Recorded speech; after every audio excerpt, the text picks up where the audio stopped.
Hey YouTube. Head west on Bayview Avenue.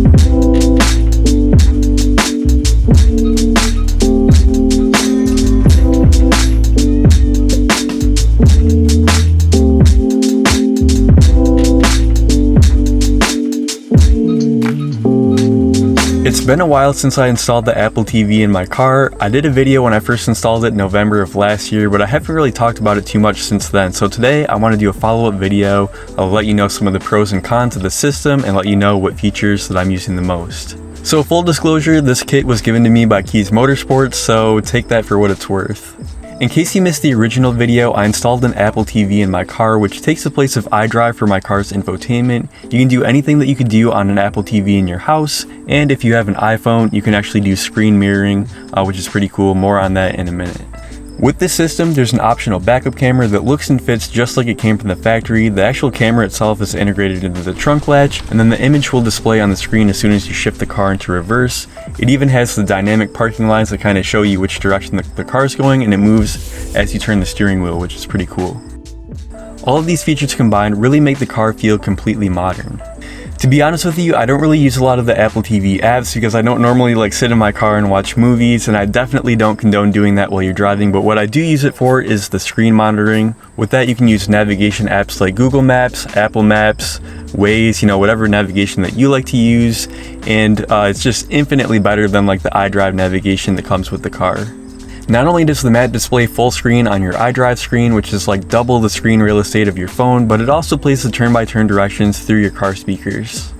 Head west on Bayview Avenue. So one of the things that I use this for the most is playing music wirelessly through my phone. So the Apple TV itself plugs into your car's aux port here in the center console, and then whenever you pair your phone to the Apple TV and you're streaming music, it just plays wirelessly through your car's speakers. That's really crucial nowadays because a lot of newer phones, they don't have the headphone jack on the bottom, so being able to do that without the aux cord is really beneficial. It's not perfect though, and I do have two small complaints. One is that anytime that you want to use this system, there is a little bit of setup involved. Basically, you turn on the car, you go into your phone and you pair it with the Apple TV, and then you go into your music app and you decide which song you want to play.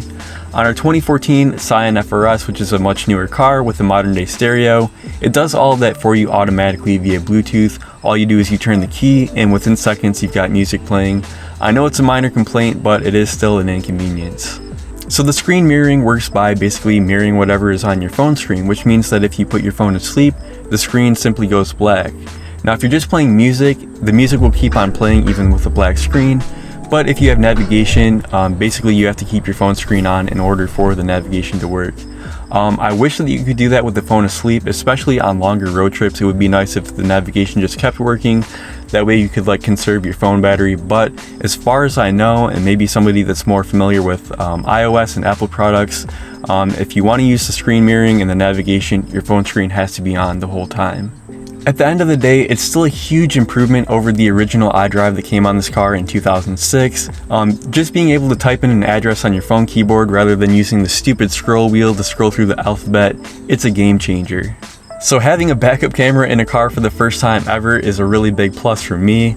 Katie will tell you that I'm personally not the best at backing up or parking, so just having that camera is really nice. And the fact that they were able to do all this without changing the look of the interior, I really like that they did it that way. So this system is sold in two parts. You have the Vivid screen with the required multimedia interface, that's $599, and if you want to get the optional backup camera, it would be $899 for both of those. And then for the screen mirroring, it's an additional $250. You can either get the SmartView HD, which is what I have, that uses the Apple TV for iPhone mirroring, or they also have something called the SmartView HD Flex that works for either iPhone or Android, which just does mirroring without the Apple TV. When you go on their website, if you're buying the Vivid screen, that actually comes with the multimedia interface. So if you're going to buy the SmartView HD, you can actually go ahead and uncheck the box for that. So all in, you're looking at just over $1,000 for this exact system that I have. That includes the Vivid screen, the multimedia interface, the Apple TV, and the backup camera. Now I know that that is really expensive, especially considering that these cars have already been out of production since 2011. But if you're like me and you just really love your car and you want to keep it for a long time, it's cool that options like this do exist. That way you can bring your car's technology up to the present day.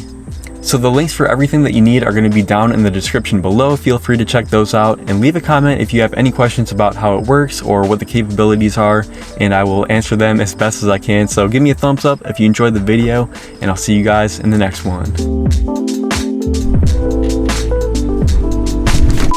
Takes the place of iDrive for my car's infotainment. You can do anything that you could do just like